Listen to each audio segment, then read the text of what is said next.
Kemendagri telah berupaya untuk mengingatkan kepala daerah untuk menegakkan aturan protokol kesehatan dalam upaya pencegahan COVID-19. Lalu seperti apa sanksi-sanksi yang disiapkan Kemendagri bagi kepala daerah yang tidak taat menerapkan aturan protokol kesehatan? Kita sudah bersama dengan Dirjen Politik dan Pemerintahan Umum Kemendagri, Bahtiar Baharudin. Terima kasih Pak Bahtiar telah bergabung bersama kami.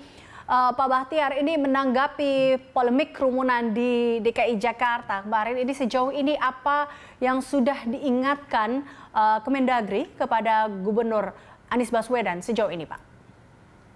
Ya, mungkin saya tidak merespon dalam kapasitas Dirjen Politik. Saya meresponnya dalam kapasitas sebagai Gubernur Kepulauan Riau. Jadi kalau saya sekarang kedudukannya berkedudukan di Tanjung Pinang sekarang saya. Jadi saya salah satu dari gubernur hari ini menjalankan tugas sebagai gubernur di wilayah Kepulauan Riau. Jadi Dirjen Politik sekarang sudah ada pelaksana harian di Kementerian Dalam Negeri. Jadi mungkin pertanyaan yang itu lebih tepatnya kepada Kementerian Negeri. Namun demikian terhadap instruksi Menteri Dalam Negeri yang sudah dikeluarkan beliau itu, saya selaku Gubernur PJS Gubernur Kepulauan Riau, saya kira apa yang digariskan oleh Menteri Dalam Negeri itu sangat tepat karena itu memang dalam konteks undang-undang. Inilah bedanya sistem pemerintahan di Indonesia dengan negara lain. Saya selaku gubernur sebagai wakil pemerintah pusat di daerah juga sudah melanjutkan ini dan mengingatkan kepada bupati wali kota. Jangan lupa sistem pemerintahan kita adalah sistem pemerintahan daerah kita. Memang kita mengenal otonomi daerah, tetapi tetap dalam kerangka negara kesatuan. Nah, hari ini negara sedang menghadapi pandemi. Maka sistem penanganan pandemi mulai dari pencegahan, penanganan maupun penegakan hukumnya itu harus satu sistem dari Jakarta sampai level desa kelurahan. Maka kepala daerah itu sebenarnya hanya rekrutmen politiknya saja yang dipilih secara langsung, secara demokratis.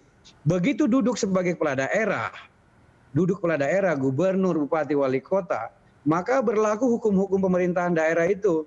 Ada tugasnya kepala daerah, ada kewajibannya kepala daerah, ada larangan kepala daerah, dan undang-undang itu sudah diatur semua di Undang-Undang 23 2014, termasuk pasal 67 yang diingatkan oleh Menteri Dalam Negeri. Jadi setuju kalau Bapak Menteri Dalam Negeri menegakkan hukum itu. Jadi kepala daerah yang tidak tegak lurus pada sistem pemerintahan nasional dalam upaya memerangi COVID-19 tentu harus dievaluasi. Jadi tidak bisa atas nama demokrasi lalu kita membiarkan sistem pemerintahan kita ini terkoyak-koyak. Jelas-jelas kita lagi perang. Sedang perang menghadapi sebuah musuh bersama pandemi, maka sistem pemerintahan itu harus tegak lurus dari Jakarta sampai level desa kelurahan. Saya juga sudah mengingatkan seluruh bupati wali kota yang saya pimpin di wilayah Kepulauan Riau. Di sini ada 5 bupati wali kota. Saya ingatkan mereka bahwa berlaku undang-undang pemerintahan daerah itu, saya tidak ragu-ragu akan memberikan teguran gitu. Untuk bahkan sanksi lebih keras untuk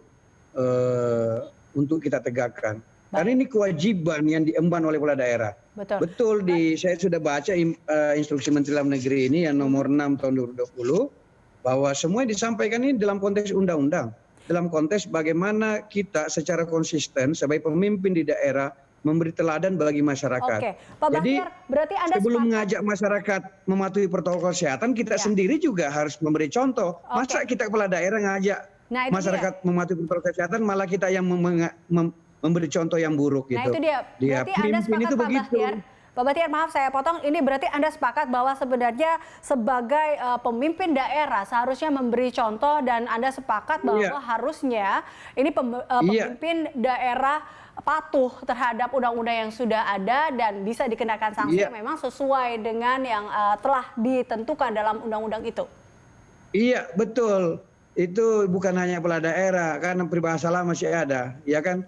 Guru kencing berdiri, murid kencing berlari, kan begitu. Bagaimana kita bisa ngajari masyarakat patuh protokol kesehatan kalau kita sendiri yang menganjurkan kerumunan, kita sendiri yang tidak patuh pada tidak mematuhi protokol kesehatan. Pemimpin itu diikuti oleh masyarakat kalau memberi contoh yang positif.